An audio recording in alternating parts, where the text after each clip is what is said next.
My fellow Americans, I'm pleased to tell you today that I've signed legislation that will outlaw Russia forever. We begin bombing in 5 minutes.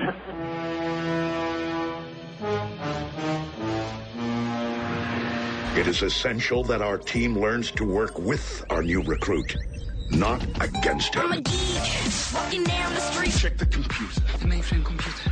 I access the mainframe. At the end of this day, one shall stand, one shall fall. Time to find out. Welcome to Basically a Geek Show. Here are your hosts, Mike and Jack. Welcome, ladies and gentlemen, to episode 23 of Basically a Geek Show. As always, I'm Mike, here with Jack. What is up? And we're gonna start, where are we starting today, Jack? We are starting with me trying to find the list of things that we're going to be starting with. Pacific Rim 2. Yes. Pacific Rim 2, it is happening. Now, this is a surprise, because Pacific Rim... This is justice. Pacific Rim, at the box office, did not do super well. Well, that's because there's a lot of idiots out there that, didn't, see it. The movie's awesome. I mean, it's okay. You cannot take Pacific Rim and Godzilla and compare them like, oh, well, I like Godzilla better, or I like Pacific Rim better. They were two different movies trying to do two different things. Agreed. I know the nature is to compare all giant monsters, smashing the city movies. They all fail in comparison to Power Rangers, the movie. Bad Troll is bad. But yeah, I mean, and Pacific Rim, I don't think, most of the thing is most of the people that I've actually talked to about the flick say that it was awesome. So I don't get why, maybe there just aren't, as many kaiju fans. Maybe the whole thing of, maybe Godzilla doing as well as it did, with that name brand recognition or whatever, kind of maybe it convinced him to give it another shot. I don't know. I'll tell you what Pacific Rim's big problem was. The marketing was terrible. First of all, Pacific Rim. What the fuck is, just going by the title, that it's a terrible title. It is a terrible title. It's a porno title. It's a terrible title for giant robots fighting, kaiju. Secondly, and this is gonna seem trivial, but no fucking toys on the shelves, okay? Look, you gotta hook the kids on your giant robot monster movie, and you do that with toys. And you think about it, and Pacific Rim seems tailor-made for a hit toy line, because you got all these different kaiju designs, and you got all these different giant robot designs. It seems perfect. But I didn't see any Pacific Rim toys on the shelves, and they did make them, but they were only in very specialized, overly priced, collector-oriented lines. Yeah, they went for the collectors with the toy line. Not a good idea. I see a lot of brands that have kind of over-anticipated how appealing they would be. I mean, there were a lot of ideas that had just flopped. I'm trying to think of what one would be right now, but nothing's coming to my head. But, they were like, okay. Perfect thing of what I'm talking about. There was a game on the old 8-bit NES. It was called Cheetah Men. This game was absolute ass. It was an unplayable piece of shit. But the company that made it, they were already working on a cartoon, on comic books, on action figures, off of their unplayable shit pile of a fucking game. And there are a few other examples of, ideas for whatever where they kind of overestimated its marketability. Pacific Rim, just the opposite. I mean, you've got giant robots fighting giant monsters. Another one actually was Congo, that movie about gorillas. That movie where they killed Ash? Yeah. Way too quickly? Yeah, and it was just, I remember the marketing for that. They were gearing up for that to be like the next Jurassic Park or something, and then it just flopped. That movie sucked. I mean, I remember now, don't get me wrong. If it was just about Bruce Campbell shooting gorillas with a super gun powered by crystals for the whole movie, sure, right. I'm there. Yeah. But yeah, it should have been Ash from Army of Darkness, and he comes in and he just like detaches the chainsaw, puts on a laser gun, and just starts shooting gorillas for 2 hours. Yeah, and just fries fucking apes. Yeah, and you know what? Mission accomplished. I remember going to the theater and seeing that with my mother, and she was thoroughly impressed. Mm-hmm. For whatever reason. She had a thing for monkeys in Africa, what the hell ever. Anything like jungly she was into. And me, I'm just like, oh, this is ass. Oh yeah, Bruce Campbell. Oh wait, he's dead.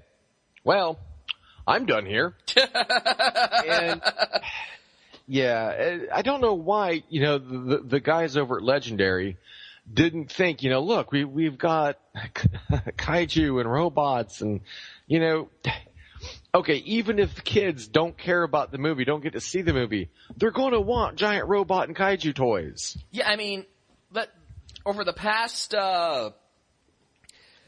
15, 20 years, the two highest selling brands of boys' toys have been Transformers and Power Rangers. That should tell you where the money is when it comes to that market. Yeah. It's in giant robots and it's in giant monsters. Yeah. And here you've got a movie where giant robots fight giant monsters. And look, that's how you get kids excited. The kids see the robot and monster toys on the shelves and they see it's for a movie and now they want to see the movie. But they didn't do that at all. You're right. They severely underestimated this film's marketability. Yeah. Yeah, and I think, if they had it, I think it, of course, would have done better. The movie itself, I thought, was awesome. Mm-hmm. And evidently, Guillermo del Toro there has not, he hasn't said too much about what's coming up. So, the movie Spanish Peter Jackson? Yeah. Pretty much. He hasn't said much about, what's going to be in Pacific Rim 2. I mean, the movie's not even coming out until 2017. I know that they were talking a Godzilla Pacific Rim crossover at Comic-Con last year. I see the big issue with that. I don't know. I don't see about how they're going to get those two universes to cross. Yeah, the kaiju of Godzilla's world are not the same as the kaiju from Pacific Rim's universe, and... yeah. I mean, I would still like to see it. I mean, I don't care about the continuity. Do whatever it takes to make that happen. But at the same time, there are wet blankets who will care because they don't like things that are awesome. And people that are just stupid and will be like, wait, I'm confused. Just shut up and watch the goddamn movie. Well, I maintain that Godzilla would kick any of the kaiju from Pacific Rim's ass. Yes. I mean, well, they've pretty much said that.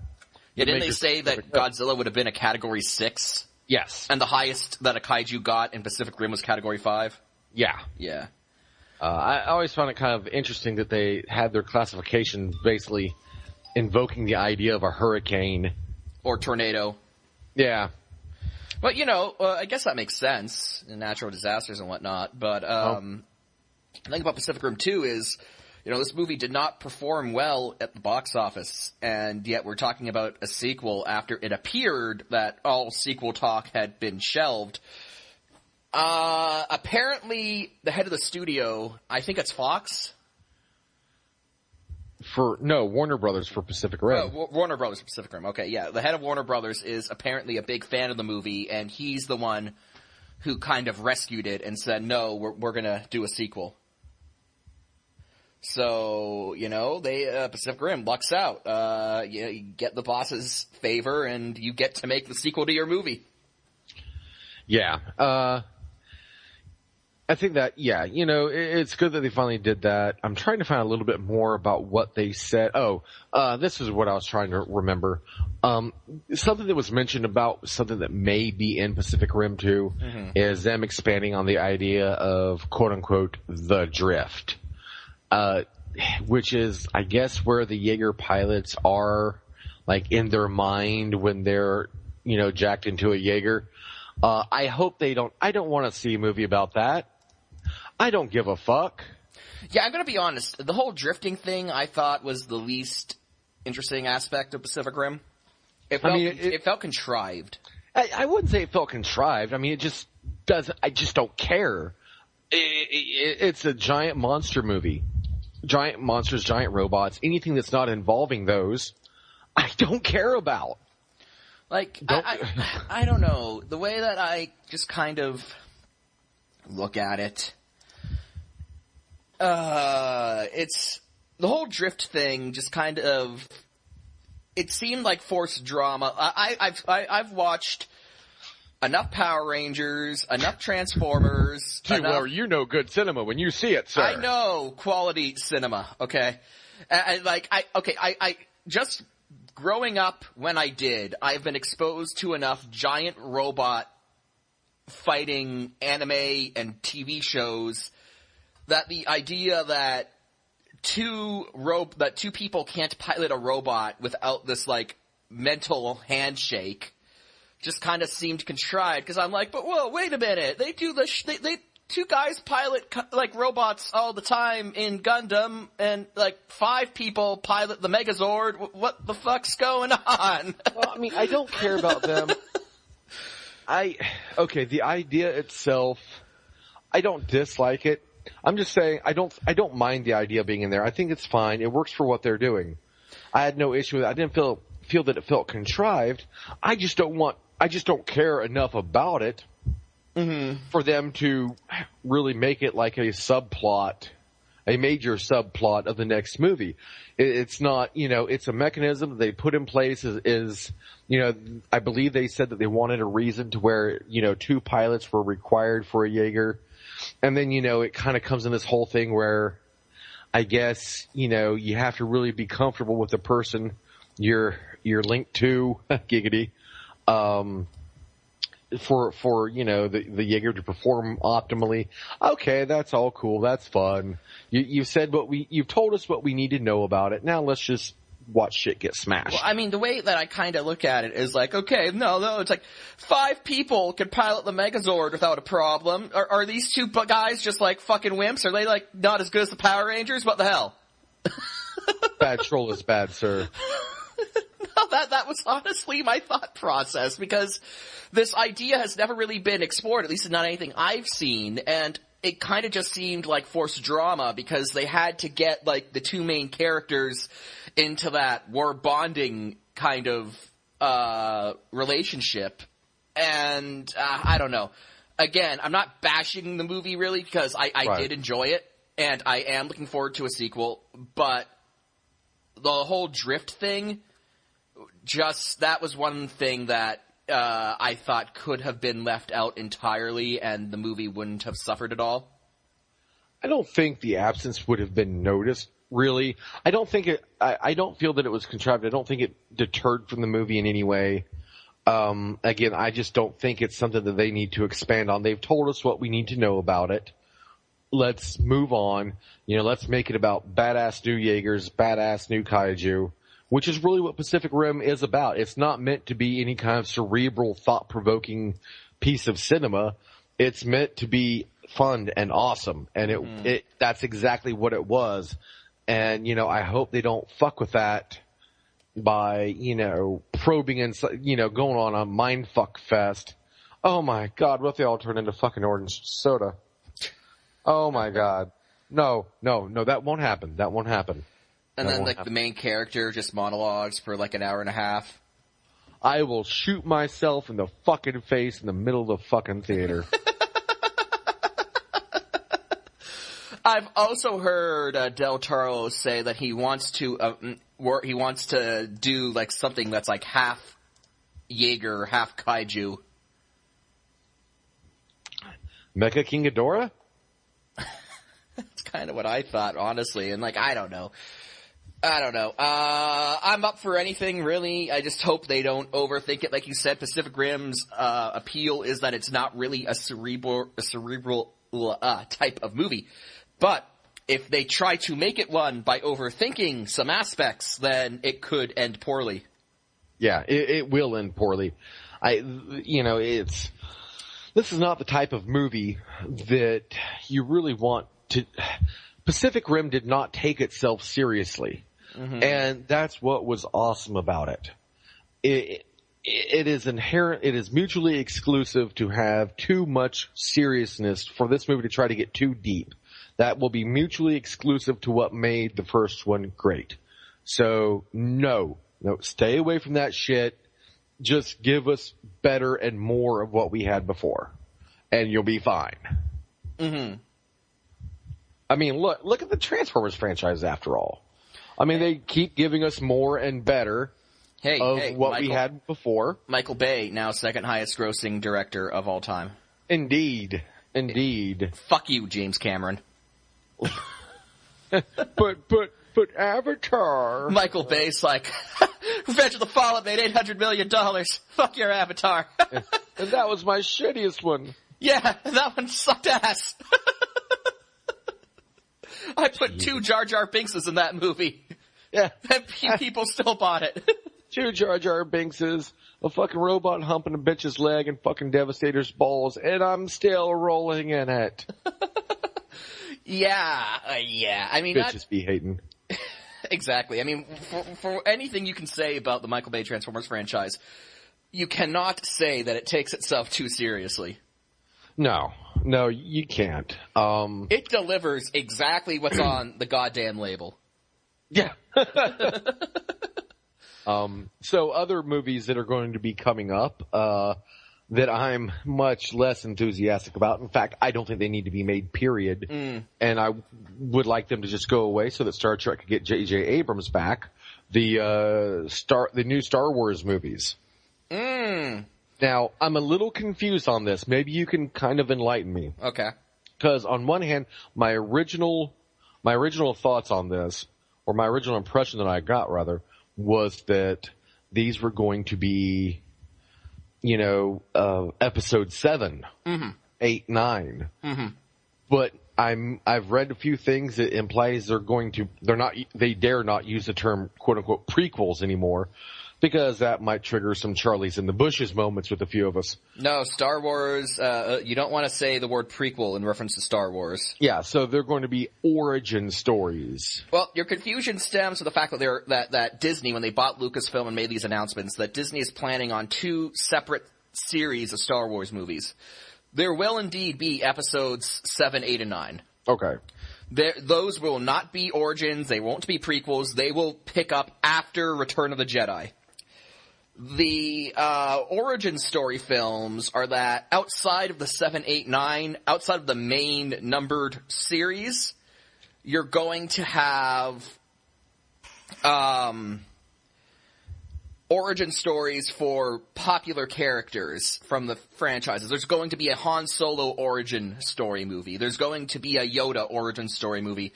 There's going to be a Boba Fett origin story movie. And I don't understand why Boba Fett's getting an origin story movie because, son of a bitch. Wasn't that covered in the prequels? Yeah, that was it. Basically? Yeah, that was called Revenge of the Clone Wars. Attack of the Clones.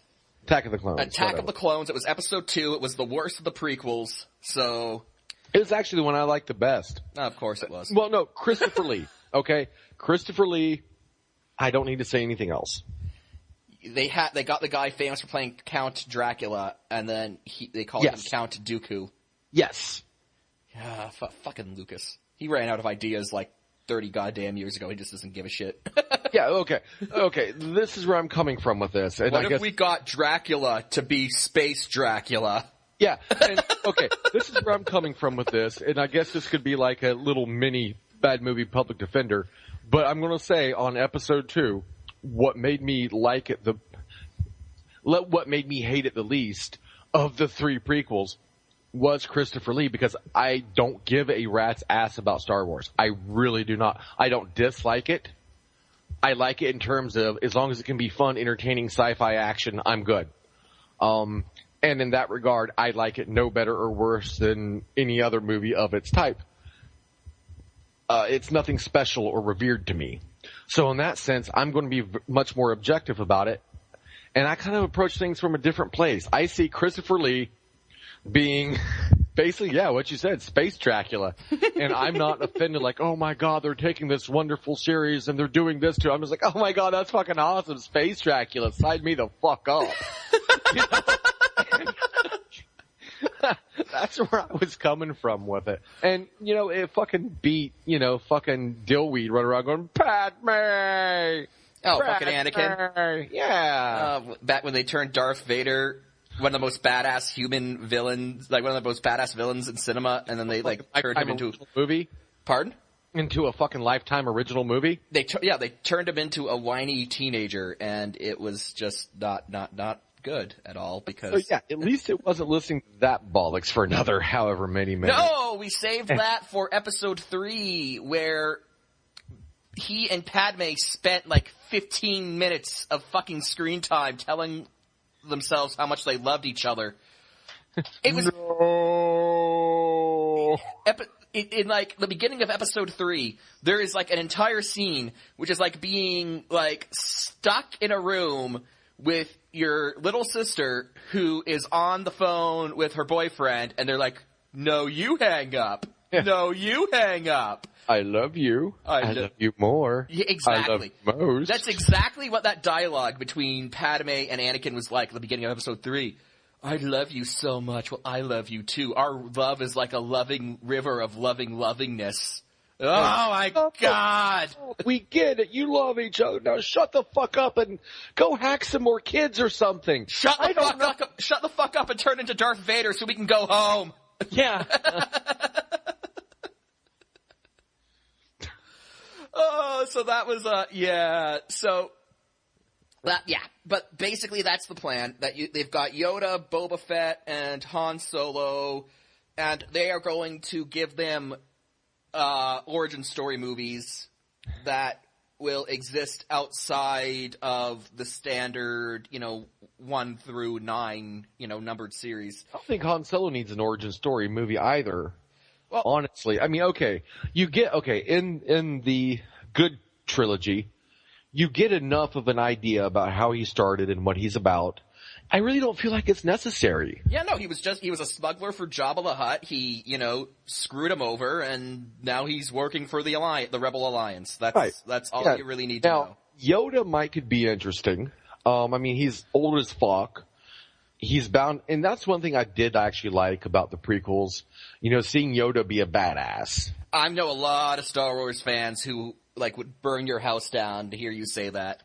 Why? Well, what's wrong with Yoda being a badass? Because in Empire Strikes Back, which is like the holy grail of Star Wars movies, that's like everyone reveres Empire as the best. I don't like it. It sucked. That's because you don't understand its place in the story structure. I understand its fucking place. Okay. Okay. No, okay. Well, anyway, in that movie, Yoda is very strong for the Force, and his whole thing is that size doesn't matter, strength doesn't matter. It's your oneness with the Force. And then it's his fucking oneness with the Force to pwn shit. But then when they showed Yoda jumping all over the place and being a badass, it's like, well, what about all that stuff he talked about not using violence or anything? So that's the idea that the scenes of Yoda jumping all around with his lightsaber betrayed the intent of how he was portrayed in the original movie. I disagree. And I'll say my piece on it. I know I'm not going to change anyone's mind. I really don't care if I do. Mm-hmm. But I'll say what I think about it. It goes to the way real life is. There are certain issues that whether you like it or not can only be resolved through conflict. Mm-hmm. And Yoda is smart enough to realize this. Mm-hmm. And he was a badass. I mean, he proved that size and strength don't matter by doing his little flippy, hacky shit that he was doing. Okay, he was the smallest, physically weakest one there, and yet he was the most effective in battle. So he walked the walk. I don't recall Yoda ever saying anything necessarily against that violence was, to be avoided. I mean, he trained young Skywalker to be a Jedi to take down the fucking Empire. Mm. So obviously he knew that he wasn't going over there to fucking negotiate with the assholes. Mm-hmm. I mean, I gotcha. Violence is implied in what he sent Luke to do. Yes. So, duh. I don't see any betrayal there. Yeah, well, okay, I gotcha. But what really interests me about a Yoda origin is that, like you said, he's old. And if you want to cover stuff from Yoda's life that predates even what we saw in the prequel trilogy, then we're getting into like the really old Star Wars mythology. Like, we're going way back. Right, and that's what I think would be interesting about it. Possibly, and I'm not sure how old Yoda is. I know he's old as balls. I think, 900 years old, I think? Yeah, I mean, like, theoretically, if we go to, like, Yoda's origin, like, story, like, we're theoretically seeing the foundation of the original Republic. Right, and, I mean, this is Disney. This is Disney, motherfuckers. If they want Yoda to be 5,000 years old, guess what? Guess how old fucking Yoda will be. But, I mean, as far as I understand it, he's around 900. Mm-hmm. But he'll be however fucking old Disney wants him to be. Yeah. You will do as the mouse commands! I'm sure Mickey will be on set. Ha-ha! Ha-ha! But, yes. So that's kind of... That's our Star Wars coverage. A lot of Star Wars news kind of coming out these last few weeks. Again, nothing really concrete about Episode 7, but we're starting to see the vague shapes of what it's going to be. And it's going to be ass. I don't know. I don't know. Avengers gives me hope because with Marvel, they've proven that they can give it to people who know what they're doing. Like, okay, in Marvel, they're like, well, let's give it to Joss Whedon because he's a big Marvel fan, and then it worked. And then for like Star Wars, they're like, well, let's give it to J.J. Abrams because he's a big Star Wars fan, and so hopefully it'll work. It's not a question. Okay. I honestly, I'm not so sure that the movies will be ass. I'm sure that they will be perceived. You're going to have the same thing happen with these movies that you see happening with the Michael Bay Transformers movies and the things that you've seen kind of happen with the Star Trek reboot. There are already, I mean, even though we know next to zero about these movies, there are already thousands of people who've already decided it's going to be the worst thing to happen to Star Wars since George Lucas blew a fuse. Mm-hmm. They're already pretty much lumping them in with the prequels.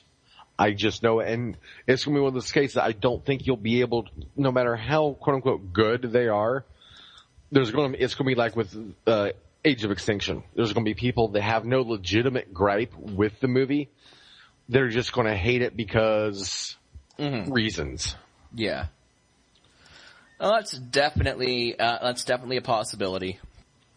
But I don't know. I'm looking forward to seeing what they do. As far as I'm concerned, the prequels hit rock bottom, and there's really nothing that Episode 7 can do to take the franchise to new depths. So no.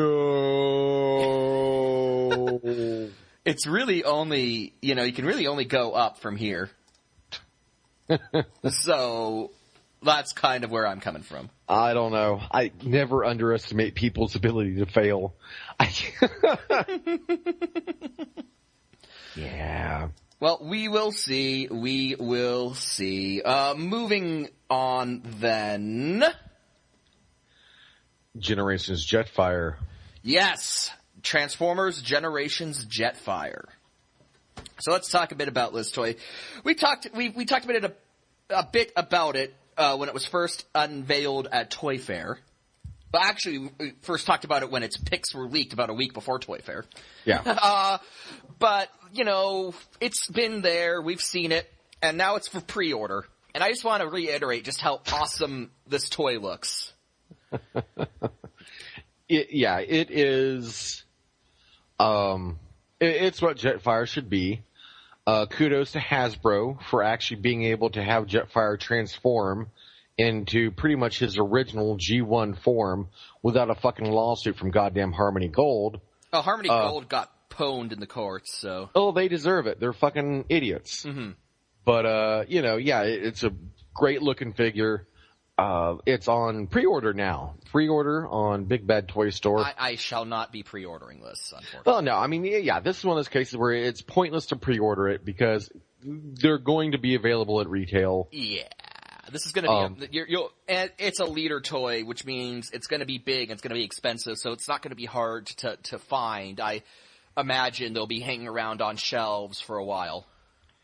Yeah, and you'll probably be able to. It's on Big Bad Toy Store for I think $49.95. Mm-hmm. You'll probably be able to pick it up at Walmart for like $45 down here. $45. It's probably going to be around $60 in Canada, and that because Canadian prices are a bitch. And but you'll pay it for Jetfire. Yes, I'll pay it. Yeah, you will pay it, and you will like it, sir. I'll pay it for Jetfire. I still maintain the only reason I kind of like Leader Prime from Age of Extinction was because I got him for $45 on sale, and for like $45, he's fine. For $60, I would have felt ripped off, but for $45, he's fine. So Yeah. Then again, Age of Extinction toys had to go on sale. But, the movie's still doing well, so it's not like fatigue with Transformers. I guess it's just a fatigue with movie toys. Ass. Yeah. It's fatigue with ass. Oh. I mean, okay, even kids are smart enough to know these toys are fucking junk, most of them. I mean... I will say that, after seeing Age of Extinction, passing up on Hound will be tough when I finally do see him. Yeah, Hound looks good. I mean, the movie line, it does have some good figures. It just doesn't have as many as its predecessors did. And part of it is saturation. I think, a lot of kids have as many Optimus Primes as their parents will let them have. And the new Optimus Prime vehicle, and the new Optimus Prime design, while different for this movie, just isn't different enough to really, if you bought your kid an Optimus Prime toy from Dark of the Moon a couple years back, you're not gonna buy him this one. It doesn't look different enough to seem like a new toy to someone who's not into the design of these things. Right.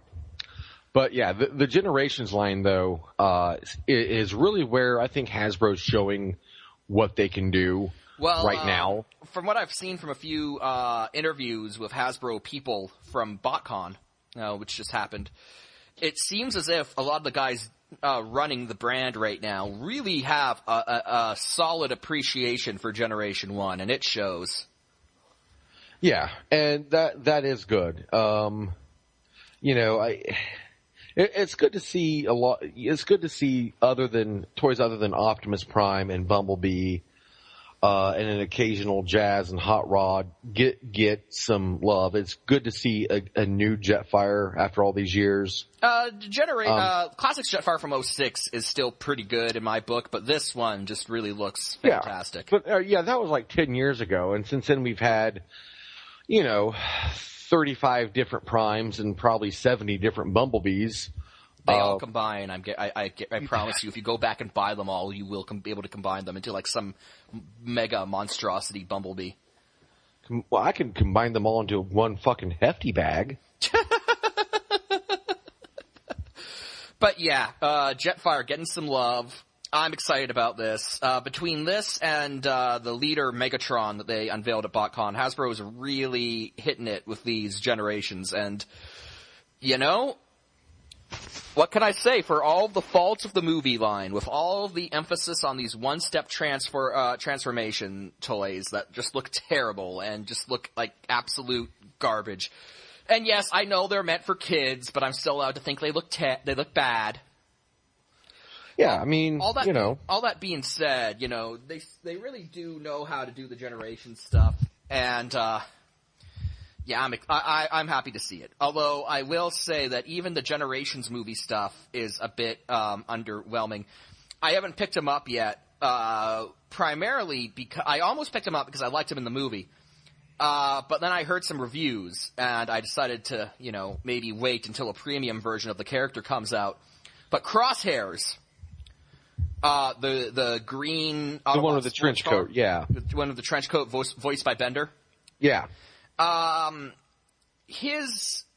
if you buy just his off the wall, just stock toy, the deluxe Generations version, which is supposed to be a higher end, they only painted one half of his car mode with the proper decals.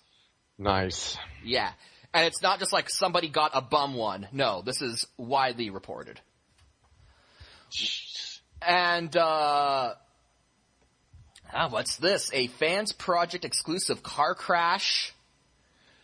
Yeah, these are TFCon exclusives, and I know that you go to TFCon every year. The main day was actually today, and I wasn't able to get to it. Oh, fuck. I will try to make it out tomorrow, though, because it will be open.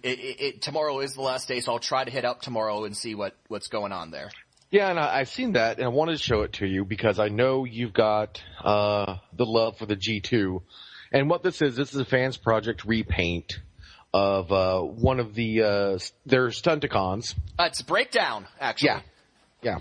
I'm loving that. I am loving that. If I can find that tomorrow, I will be all over that. Yeah, I've seen that. I'm like, oh yeah, gotta show Mike this shit. It's Fans Project, a third-party, unlicensed company, technically engaging in intellectual property theft. But we won't debate the pros and cons of that right now.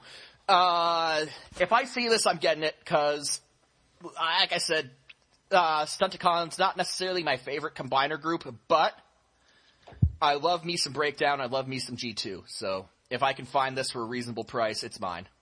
Indeed, tomorrow will be better in a way, because that'll be the last day, getting rid of unwanted stock. Yeah, so, hopefully I'll be able to score some deals off of dealers who are like, take my shit!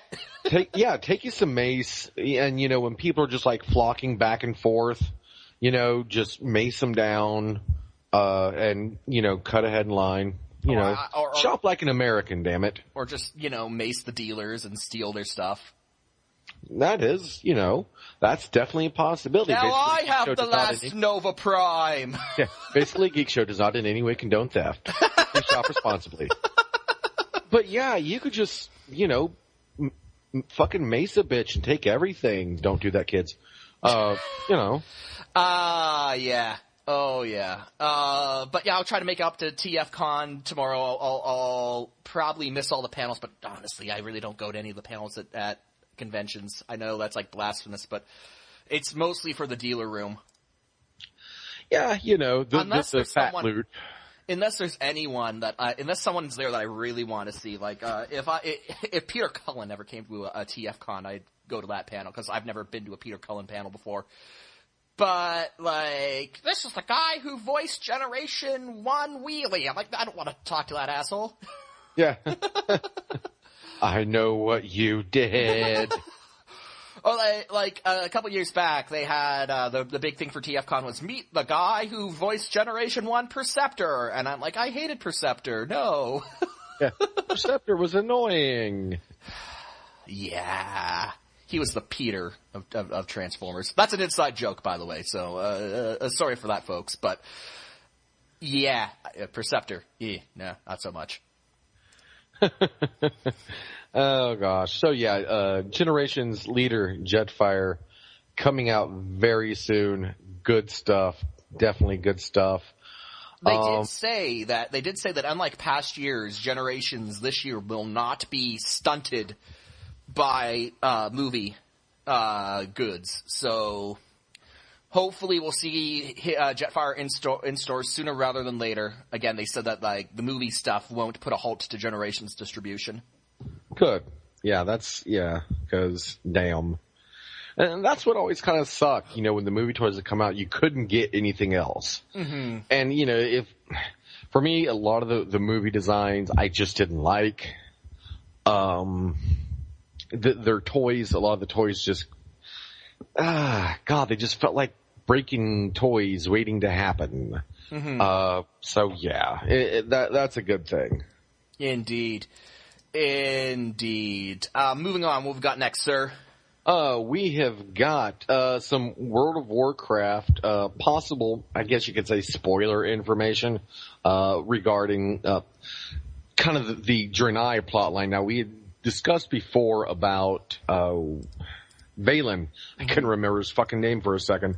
Valen, the head honcho of the Draenei, never got to do anything really in-game before Warlords of Draenor comes along. Yes, Valen's gonna do shit. He's badass. You know, he's almost like a deity. That's how fucking powerful this guy is. And he dies. Mm-hmm. But they're introducing this new character, a Draenei paladin chick named Uriel, I believe is how you pronounce it. Or Urel, I don't know. Purell, I don't fucking know. Anyways, so you got this chick, and she is, I'd said earlier that, they're introducing her for a reason. Valen dying okay, well, someone's gotta take over.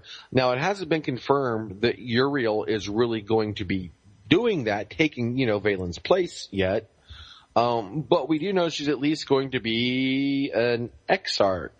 Now, if you're sitting there scratching your head saying, well, what the fuck is an Exarch?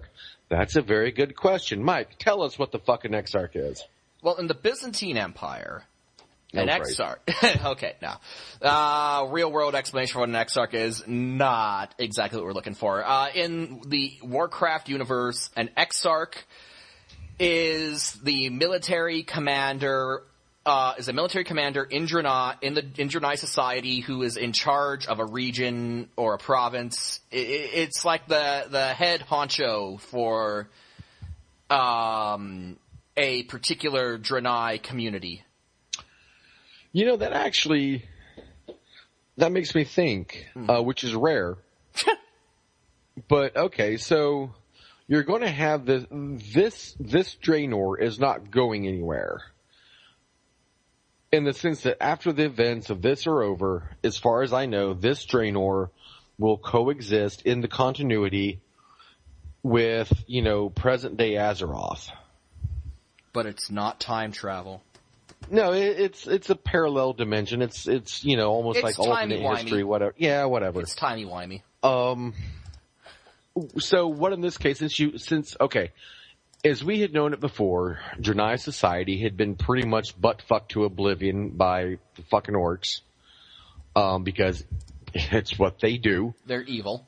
Basically, yes. Regardless of what their propaganda mill tells us. Yeah. Don't be sheeple, kids. Don't trust orcs bearing gifts. Don't trust Chris Metzen. Don't trust the lies. Don't trust Chris Metzen and his orc lust.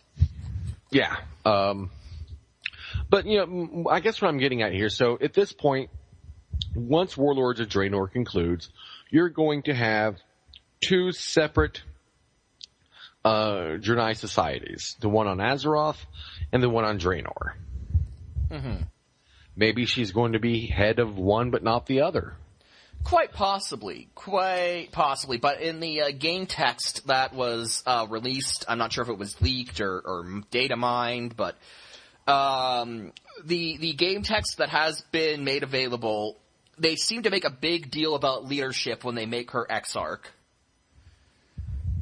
They talk about it. They talk about, she has the strength to lead. All these trials have been passed. She is now a leader. And then they name her Exarch. It's entirely possible that they're setting her up as Valen's replacement, at least in this new timeline. I don't know if Valen in our timeline dies or not. This is... Yeah, he died. I mean, it's the same Valen. But I mean, that's what I'm saying. This is confusing because, there would have been a Valen back on Draenor in the past, but there's also the Valen in our timeline. Ooh, good point. So, Valen dies in the alternate past, and then is maybe replaced by Uriel, but our Valen's still alive, I think, unless they kill him too. No, I think he's the one that dies. See, this is confusing. This is the prop. This is why. Can't we just have Michael J. Fox play Johnny B. Good?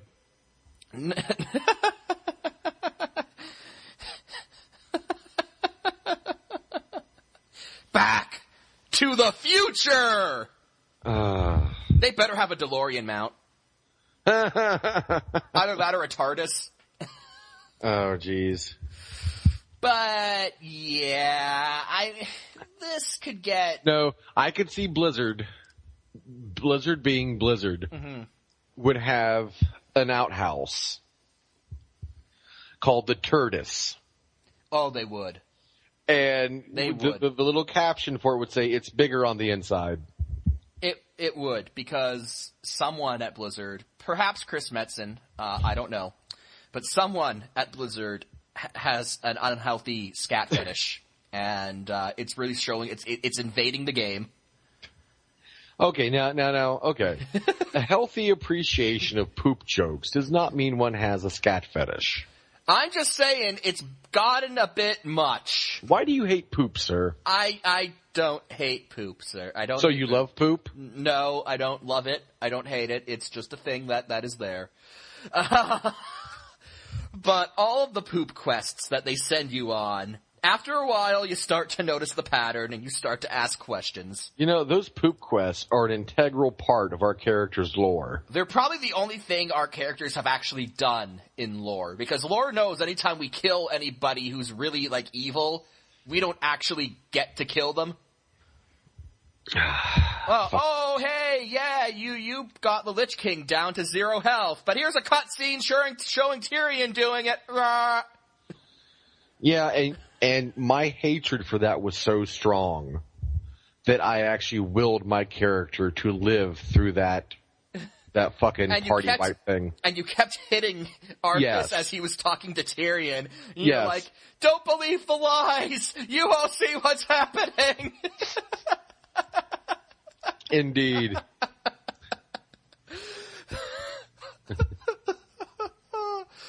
Oh, but yeah, so I'm convinced that if you actually look at, like, the WoW lore, the only thing the player characters have ever actually done are the poop quests. But yeah, so we've got Uriel at least getting the title of Exarch, which that may end up being the leader of Draenei, because Valen is a prophet. I mean, I don't think they have another prophet lying around. No, and, you know, if Exarch is roughly equivalent to General, then it could also stand for the leader of the entire race, I suppose. General Sexy Goat Chick. Aw, yeah. And now we get to the other disturbing fetish, and, Lol. But, yes, well, you called this, obviously, but, I'm not gonna lie, I still kind of think it sucks that Valen dies right when he's actually poised to do something. I think it sucks too, but it's kind of funny in a way, just because of, like, how excited we all got. Mm-hmm. And then it's like, Valen lore, yes! Yeah, Valen lore, alright. And then Blizzard's like, nah, he's dead. He's dead, son! He's fucking dead! He's dead and he's never coming back. It's your fault because you didn't clap hard enough. And again, I thoroughly look forward to seeing War Chief Vol'jin being completely marginalized in the expansion right after he's made War Chief. Because don't let Chris Metzen fool you when he says he can't write for Alliance. The truth is he can't write for anyone who's not an orc. And that includes most of the Horde. Yeah, and I think that kind of sucks. I mean, I don't particularly like Vol'jin, but I don't particularly dislike him. He's not Thrall. That is true. He does have that over anyone else. And he is not Thrall. You know, that's a big thing. You know, from the Horde standpoint, I feel kind of bad for him because, okay, they had all this shit wrapped around, who's, getting their new war chief and all that other shit. It was a huge thing. Who's going to be the new war chief? Right. And I mean, I'd know how I would feel if they did that with the Alliance. Mm. And, but now it kind of looks like, he's really not going to be, I mean, all appearances right now, at least, are that, Vol'jin's really not going to be playing all that much of a part in Warlords of Draenor. No. No. And I think that kind of sucks. I think that's kind of, I don't know. I mean, I know a lot of the Horde players didn't want Vol'jin, but most of them didn't seem to have a problem with it. And either way, whether they liked it or hated it, I think Blizzard, could do a little bit more to make it matter. And, but it seems to, as you say, be getting just trivialized. I wouldn't be surprised if Vol'jin's replaced by the end of Warlords of Draenor. I would. I think that'd be from a just a practical standpoint. I don't think they're going to have the creative impetus, the creative manpower to do that again so soon when it really doesn't need to be done. I'm just saying though that on top of everything else that they're working on. The big Horde character who's getting all the development is of course Thrall, because even though his story ended, he will never leave. Thrall carries baby Thrall through the portal. And that's how the expansion ends. But yeah, goddamn Thrall, he just won't leave, and I could see Metzen being like, no, this is all part of the story. Before Thrall could be war chief again, he had to meet his ancestors and do a thing with spirits and in tune with elements, and Thrall's back! At least he's going by Thrall now, though. At least he stopped doing that whole call me Gorel or Goel, because nobody was doing that. What irritates me is, why should you and I care whether Thrall is, war chief of the Horde? And the fact that we're in a position where it's like, oh God, please, anyone but Thrall. We have interacted more with fucking Thrall than our own leaders. Mm-hmm. Yeah. What? Especially during Cataclysm, where he was, like, the world shaman. And, like, you would do a quest for him, he'd be like, thank you, friend. Like, I owe you a debt of gratitude. I'm like, shut up, Thrall. Don't talk to me. I have reasons that are entirely my own for not wanting existence to perish. Exactly. This doesn't make us friends. He's like, thank you, friend. I'm like, don't talk to me, Thrall. Yeah. Give me my fucking gold and experience points. Yeah. Just give me my fucking 13 gold and 86 copper, and I'll be on my way. Thank you. Punk ass. And former war chief of the Horde, I think you could shell out a little bit more as a quest reward. Just saying. Could you though? Because as soon as he becomes the world shaman, he starts wearing that hobo bathrobe. Not our bloody problem. So, but at least he's finally back in his armor in Draenor. At least he's not walking around in that fucking bathrobe that probably stinks by now. Fucking Agra probably made him fucking change it and take a bath. But yeah, he's walking around in his armor, which he got in Warcraft 3, which means that it's still horribly outdated. You can't raid with us, you fucking scrub. Look at your gear.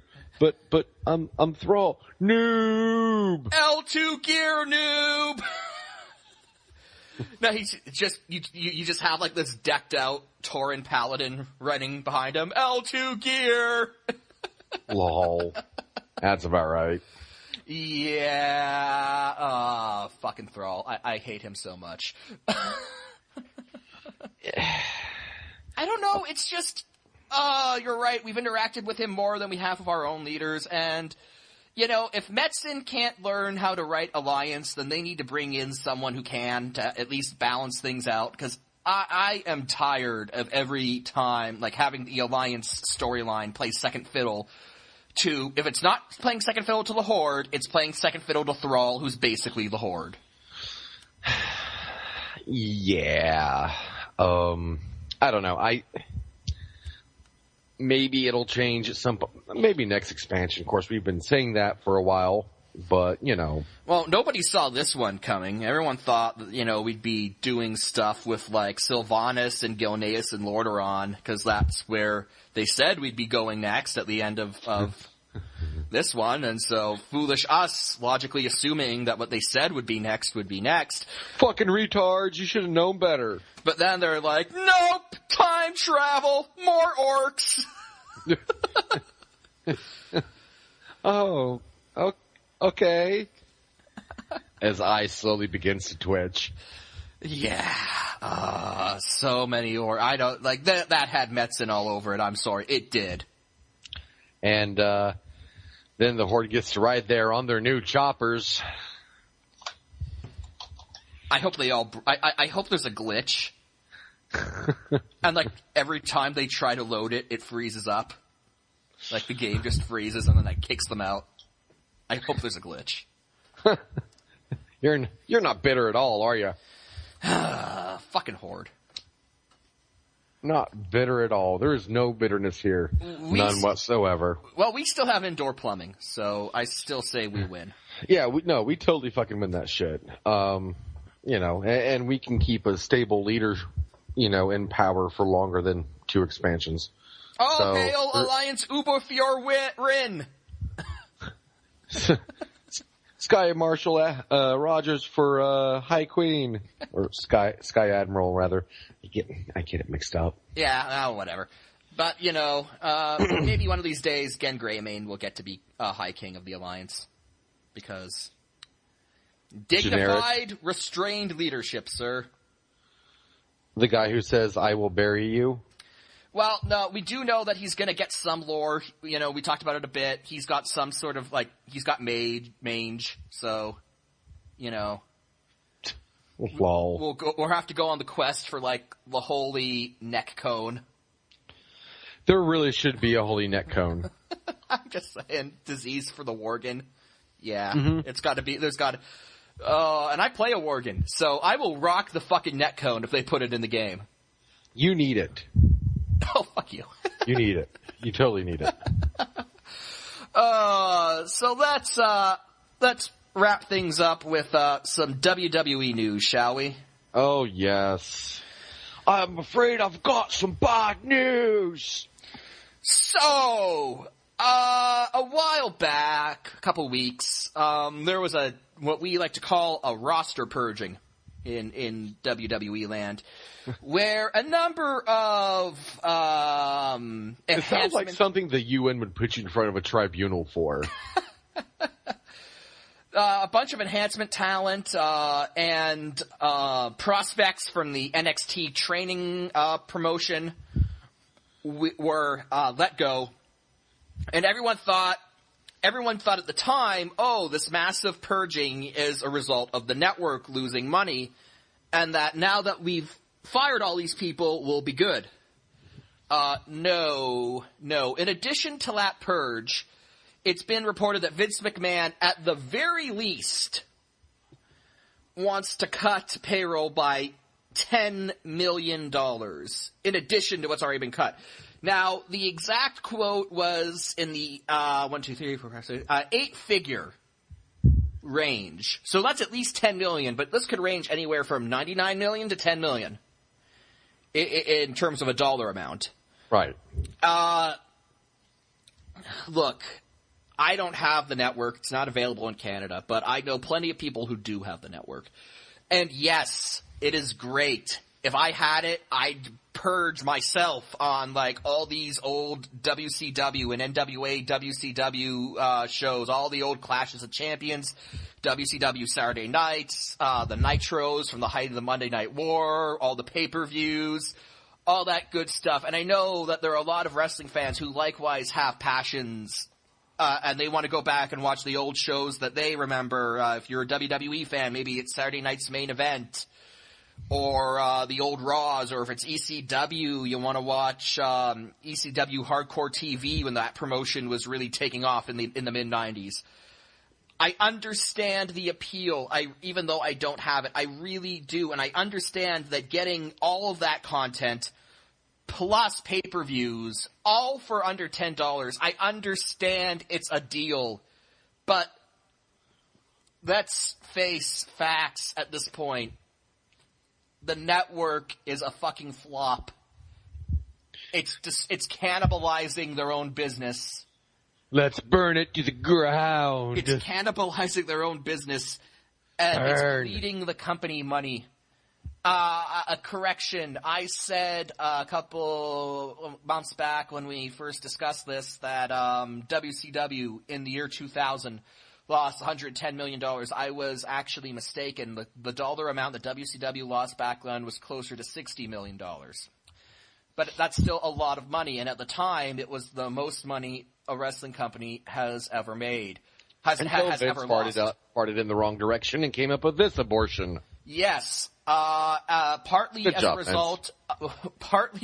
result, of poor network subscription showing, coming in at around 660,000 subscribers. The WWE network, in one day, cost the WWE, Vince McMahon personally, $350 million of a stock crash. Since then, they have, and because, this is a publicly traded company on Wall Street, they can't hush this up. They have to be open about it. If the WWE, network hits 1 million subscribers by the end of this year, they still lose 40 to 50 million. WCW in 2000, the year that put them out of business, lost 60 million. When if the WWE network stays around 700,000 subscribers at the end of the year, they lose 60 to 75 million. Again, WCW in 2000, the previous benchmark for the most a wrestling company has lost in a year, lost 60 million.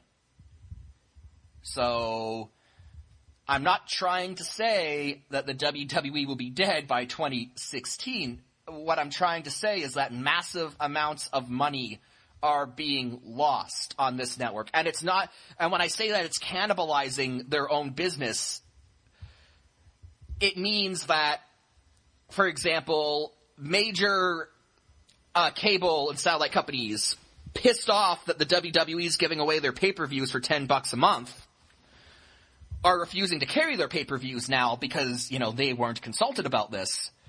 As a result of that, the pay-per-view market has now been absolutely devastated. Pay-per-view returns are not what they once were. And sure, a lot of those people who aren't ordering pay-per-views are seeing it on the network, but instead of getting between $50 and $60 a pay-per-view per customer, the majority of their fan base, in the United States at least, is now only paying $10, and that $10 is built into the entire cost of the network, not just the pay-per-views.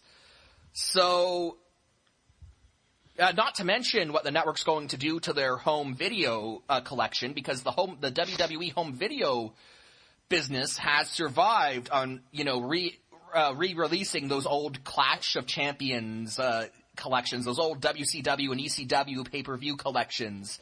What's that right in the ass? Those old Raw and Nitro collections. That was, but I still buy them because I can't get the network. But let's say I did get the network. Am I going to go out and buy the best of WCW Monday Nitro on DVD? You probably would. No, I wouldn't if I have the network where I can go back and literally watch every single Nitro ever made. I don't need the collection now. So pay-per-view market's cannibalized. Home video market cannibalized. God, a company, at best case scenario, the company loses $40 million at the end of this year. That not just on the network, the entire venture is being drained by this network. The only way they can really do anything is to raise the price of the network, and that risks driving subscribers away. And on top of that, it turns out that there's trouble in paradise in terms of wrestlers feeling happy and secure in their profession. As of now, wrestlers have still not received their WrestleMania bonus payouts. The WrestleMania payday is always like Christmas if you're a WWE wrestler. That's when you get your big fucking payday. Right. And they still haven't gotten it. They're going to, the rumor is that they're going to be getting it this week. However, again, due to the fact that the pay-per-view market's been cannibalized, one, they're not sure how much they're going to get, and two, they're not sure if the payout's going to be based on just pay-per-view buys or if they're going to work the network into that.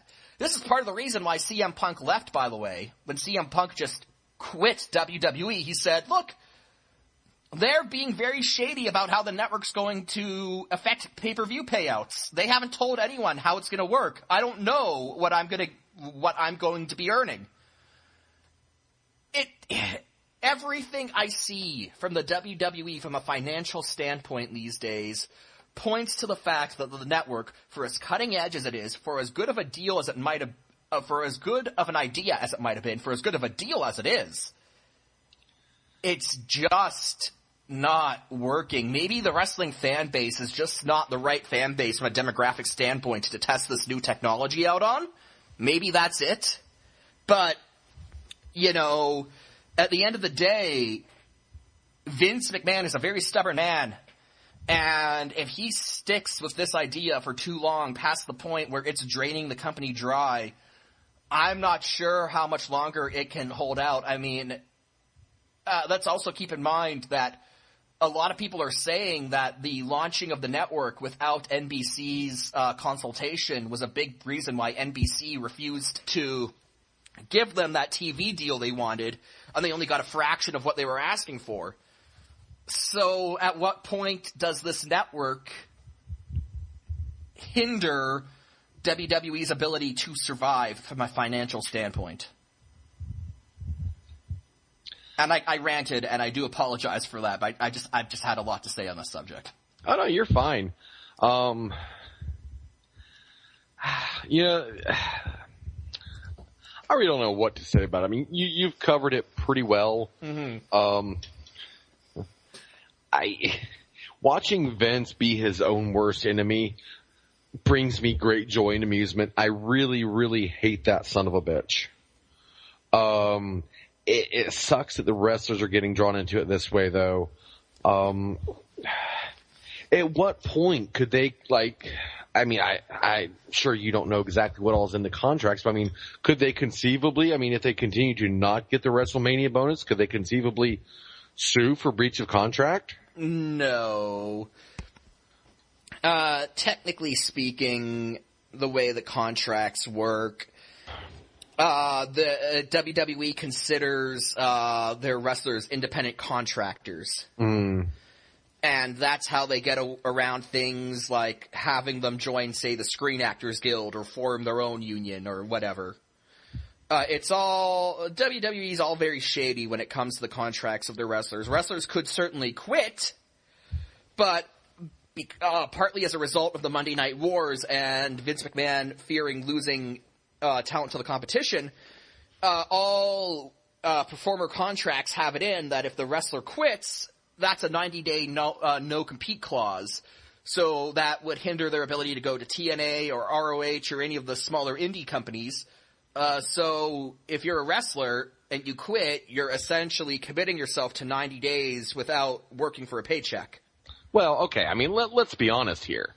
I mean, with the paychecks a lot of these guys get, they get paid quite a bit of money. If you're to quote Triple H, a tippy-top guy, yeah. But if you're some jobber, enhancement talent, maybe not so much. It really all depends on where you are on the pay scale. Jobber. Hey, that's what it's called, man. I know. I just love that term. You're a fucking jobber. So, yeah, some guys could. CM Punk could certainly afford to walk away. That's why he did. But some wrestlers, maybe not necessarily.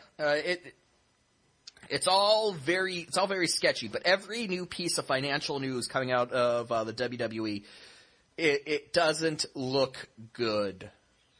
Like this network idea, guys. At a certain point, you just gotta call it quits, and you gotta do it before it's too late. He ain't gonna do that. He's too high on his own fucking farts. Mm-hmm. I mean, Vince has pretty much always thought that he could do no wrong. Yeah, this is no exception. He's sitting there with his head up his own ass while everything falls apart around him. And meanwhile, back at TNA headquarters, Yes, Vincent. My vengeance is nearly complete. Eric Bischoff. Yeah.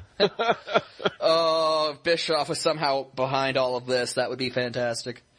That would be fantastic. Other bad news for the WWE. Daniel Bryan. Oh man, the timing for this guy just sucked. He gets his big push. He gets his big WrestleMania win. He's crowned World Heavyweight Champion. WWE World Heavyweight Champion. And then what happens? Well, he gets married and goes on his honeymoon. Okay. Then his dad dies. He's got to take time off for the funeral. That sucks. And then it turns out that he needs neck surgery. So he leaves. Now, is that for injuries that he sustained during WrestleMania?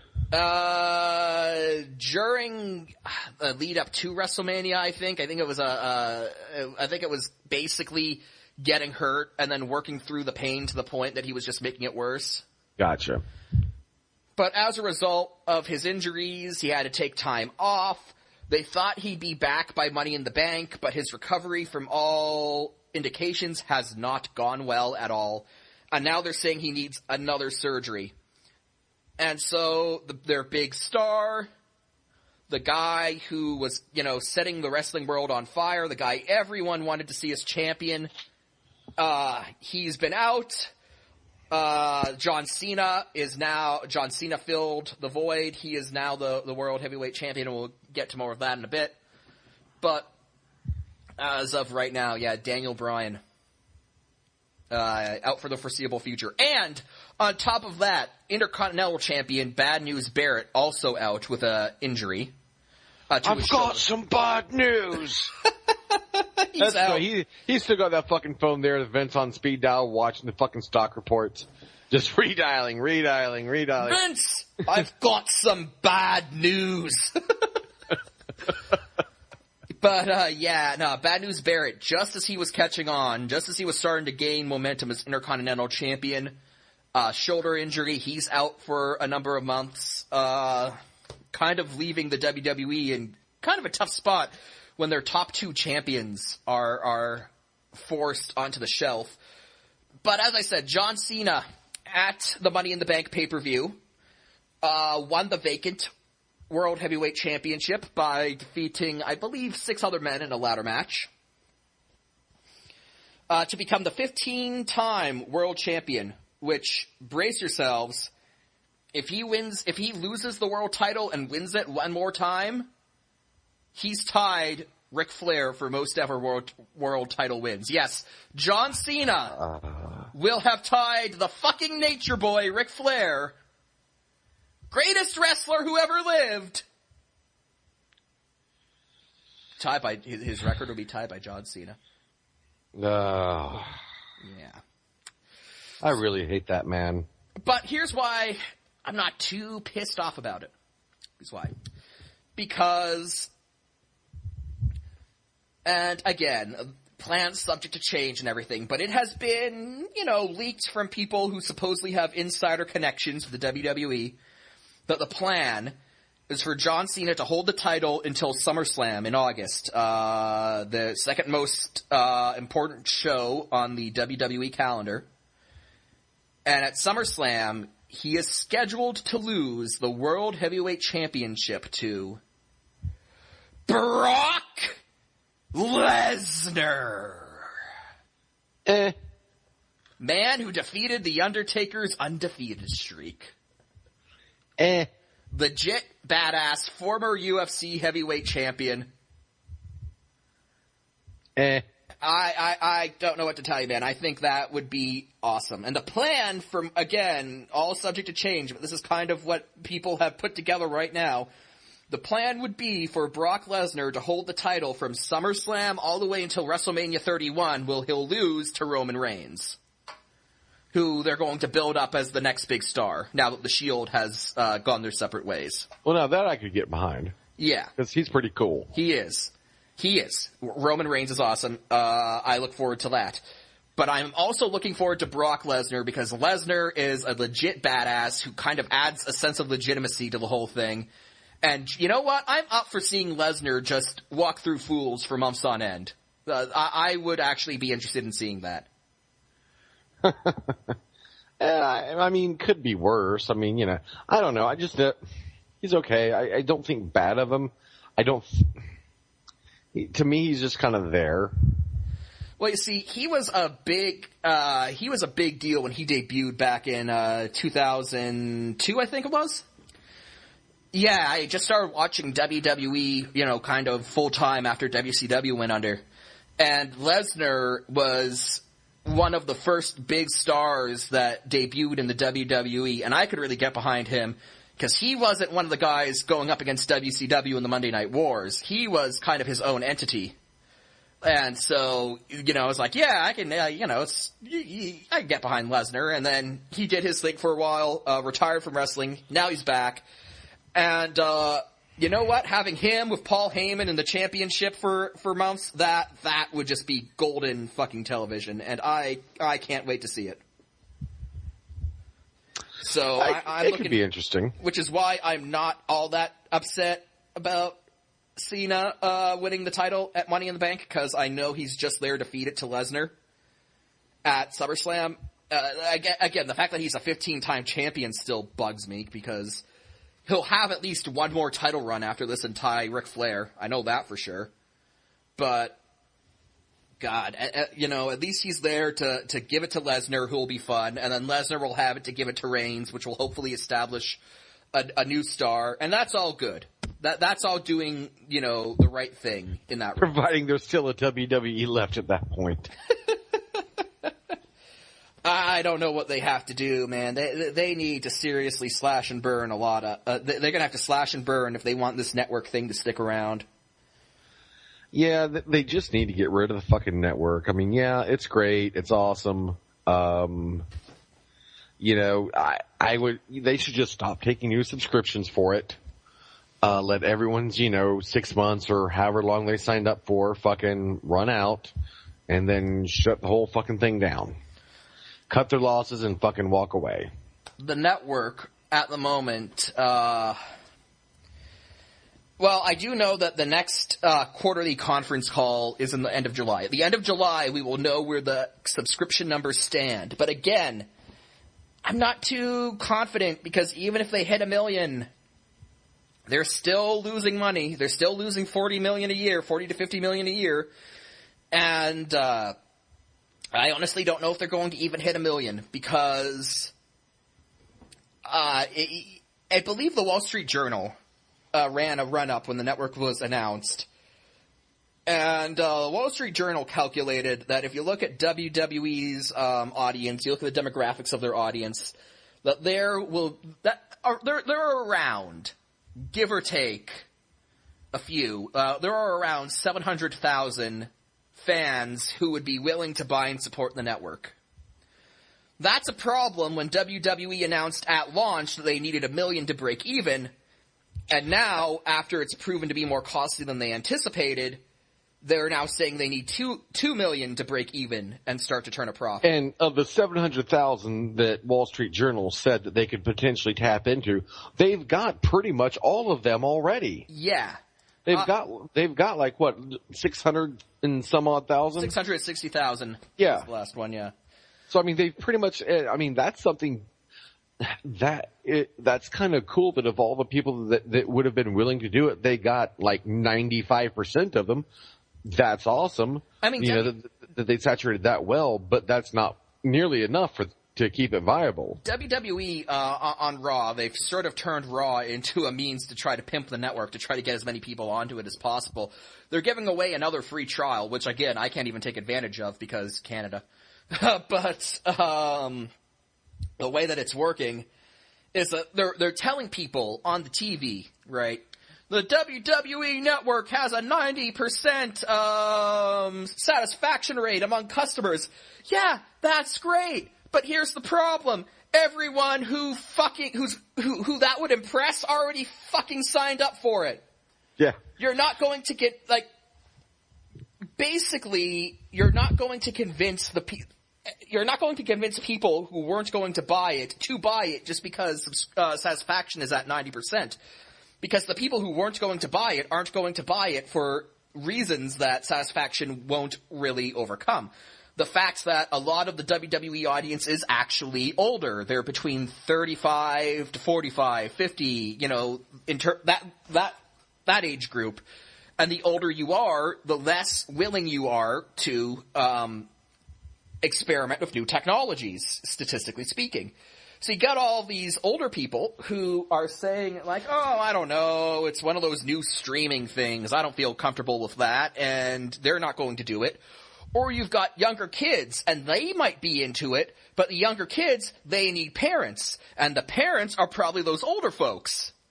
So, again, there's really only 700,000 people in that 18 to, say, 30, 35 demographic who will be willing to put down money for the network, and you've got most of them.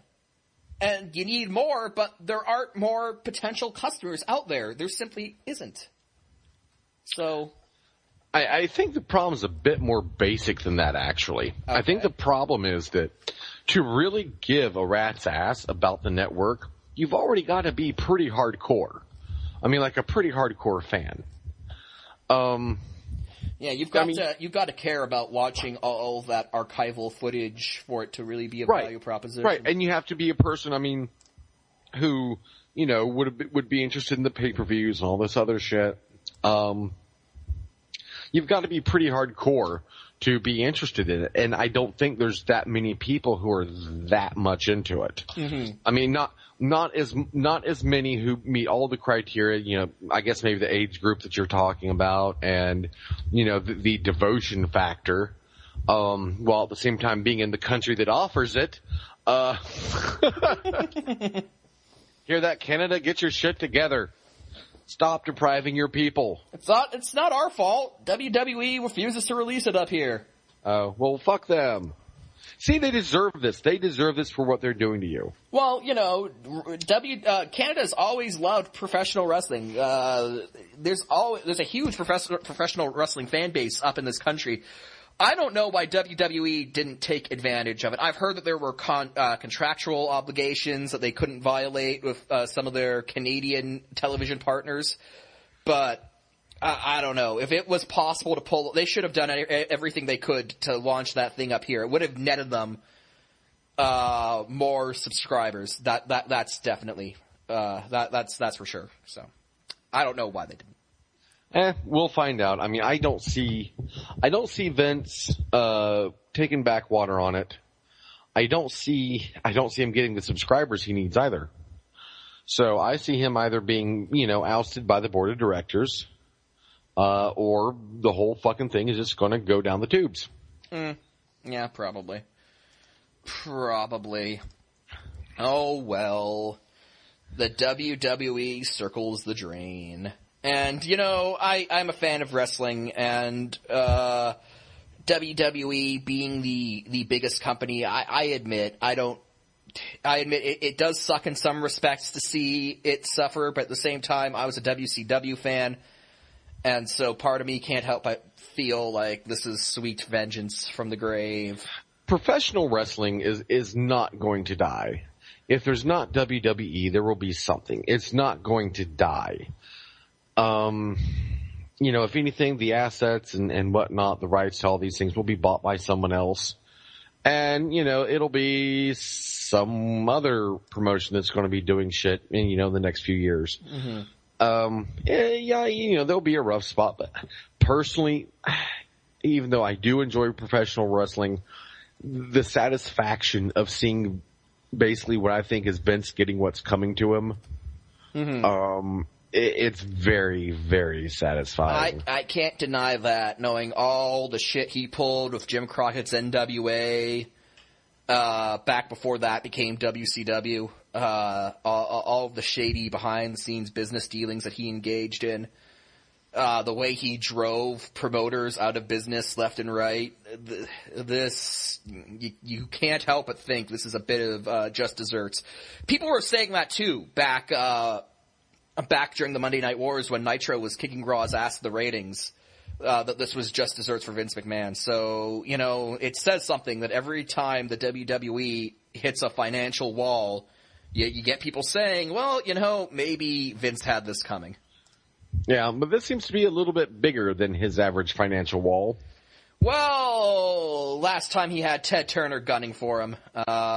This time, unless they discover that next Steve Austin who can just really get the fans into a frenzy, they're going to have to work to claw out of this financial hole that they seemingly dug for themselves. Yeah, the funny thing is, exactly. No one's gunning for them anymore. This is just his own fuckwittery. Mm-hmm. He is literally just doing himself in. He is fucking himself as hard as he can, as fast as he can, and he's enjoying it, seems like, because he keeps doing it. Well, this is what happens when you take a wrestling promoter and you put them in charge of a publicly traded Wall Street company.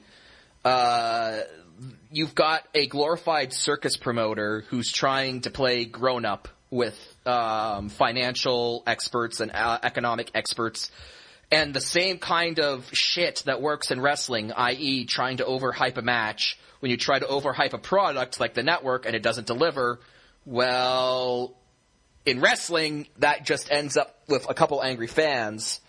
In the financial sector, when you overhype something and it falls short, you lose $350. You go to jail. You lose $350 million, and people start investigating you for financial fraud. So I think Wall Street was never really right for you, I think Ross Perot said it best. Just because you can run the Circle K don't mean you can run Walmart. Yeah. Now, Vince, what I got here is a stick. Now, Vince, I want you to watch this here stick. It is a voodoo stick for a reason. You are practicing bad voodoo. Vince, seriously, go to MSG, go to Comcast. There were rumors that they wanted to buy the company. Cash out, man. Cash out while there's still a company to sell. Nah, man, keep running it in the fucking ground. Let Bischoff pick it all up for $200 on eBay. Fucking. You know what? In my wildest dreams, that would be fantastic if Eric Bischoff is the one who comes out on top of this. Once again, Vince, we dance our dance, only now I am the victor. Hello, Vincent. It's been a How long has time. life been treating you? It's been a long time. Not so good, I hear. Well, we'll see what happens to the WWE in the coming months. End of July should be interesting to hear that quarterly investors report. It is a magical time of the year, really, because we're dealing with investors and real people's, like, actual large sums of money. They can't bullshit their way like they usually do, so they actually have to be honest about how things are going. So, we'll see how that turns out. I wouldn't hold out your hope, WWE fans. Expect more bad news. Yeah, and okay, to the guys out there who are hardcore WWEers, and maybe some of you think we're being a little bit too hard on Vince, especially me, because Mike clearly sounds a lot more sympathetic than I do. I do feel bad for the wrestlers. I do feel bad for the talent. Don't get me wrong, I do. But again, like I said earlier, you got to keep this in perspective. Professional wrestling is bigger than Vince McMahon. It's bigger than any one promotion that ever has been, will be, or could be. Despite Vince McMahon's continued insistence that he is bigger. Right, exactly. I mean, as Mike and I often say, you can kill a man, but you can't kill an idea. And this applies here. You can kill a company, but you can't kill the greater thing. You can't kill professional wrestling. As long as there's a demand for it and people that have a passion for it, and we're in no danger of losing that. If anything, it seems more popular now than it was when I was growing up. So it's not going to go anywhere. It will change. It will be different, maybe for the better, maybe for the worse. We don't know. We can't tell. But it's going to be there. So, don't stress over it. Let fucking Vince fuck himself into oblivion if he wants to, and we can just sit back and watch the hijinks as he tries to address the board of directors and play fucking wrestling promoter, and they just don't buy the hype. I think that's pretty fucking funny. Indeed. Agreed. And with that, we're going to bring episode 23 of Basically a Geek Show to an end. You can catch us on Twitter at A Geek Show. Email us at basicallyageekshow@gmail.com. You can catch us on YouTube, iTunes, Stitcher, Spreaker, and, of course, on the Basically a Sports Show website, basicallysportshow.com, or basicallysports.tumblr.com. For Jack, this is Mike signing off. Good night, everybody.